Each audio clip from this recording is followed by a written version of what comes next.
জনগণের কাছে দৃঢ় অঙ্গীকার করার মতো কিছু নেই। আরে ভাই, ইসলাম নিয়ে রাজনীতি করেন, ইসলামের প্রধান বিষয়টি হচ্ছে অঙ্গীকার রক্ষা করা, ওয়াদা রক্ষা করা। ভণ্ডামি করে মানুষের মন জয় করা যায় না। উনি আল জাজিরায় সাক্ষাৎকার দিয়েছেন। একবার উনি বললেন যে দেশের প্রচলিত আইন অনুযায়ী আমরা রাষ্ট্র পরিচালনা করবো যদি আমরা জিতি। তখন সাংবাদিকরা প্রশ্ন করলো, আপনাদের এই তো আপনাদের কি বলে যে মূল যে দলীয় যে ইস্যু, আপনাদের যে গঠনতন্ত্র বা আপনাদের যে ম্যানিফেস্টো, সেখানে তো আপনারা শরিয়া আইনের কথা বলেছেন। তারপরে তিনি বললেন যে ধাপে ধাপে ধাপে ধাপে আমরা শরিয়া আইন দিকে যাব।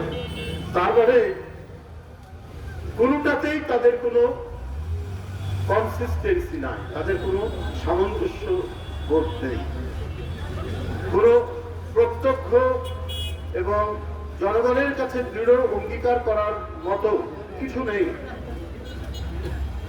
আরে ভাই, ইসলাম নিয়ে রাজনীতি করেন, ইসলামের প্রধান বিষয়টি হচ্ছে অঙ্গীকার রক্ষা করা, ওয়াদা রক্ষা করা।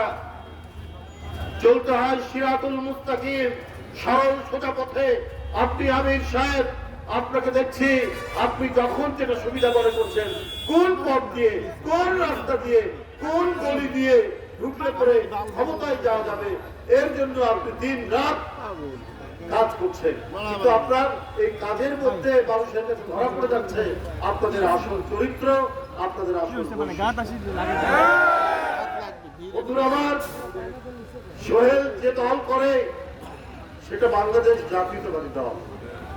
এই দলের ঐতিহ্য আছে, এর প্রতিষ্ঠাতা ৭১-এর স্বাধীনতার ঘোষক, এর প্রতিষ্ঠাতা ৭ই নভেম্বরের ঘোষণার ৭ই নভেম্বরে তিনি যখন রাষ্ট্র ক্ষমতার পদপ্রতীকের আলোই যখন আসলেন, তখন তিনি উন্মুক্ত করে দিলেন গণতান্ত্রিক সমস্ত ব্যবস্থা, সমস্ত রাজনৈতিক দলকে উন্মুক্ত করে দিলেন, খবরের কাগজ পড়ার অধিকার উন্মুক্ত করে দিলেন, মানুষের সকল অধিকারকে তিনি প্রতিষ্ঠা করলেন।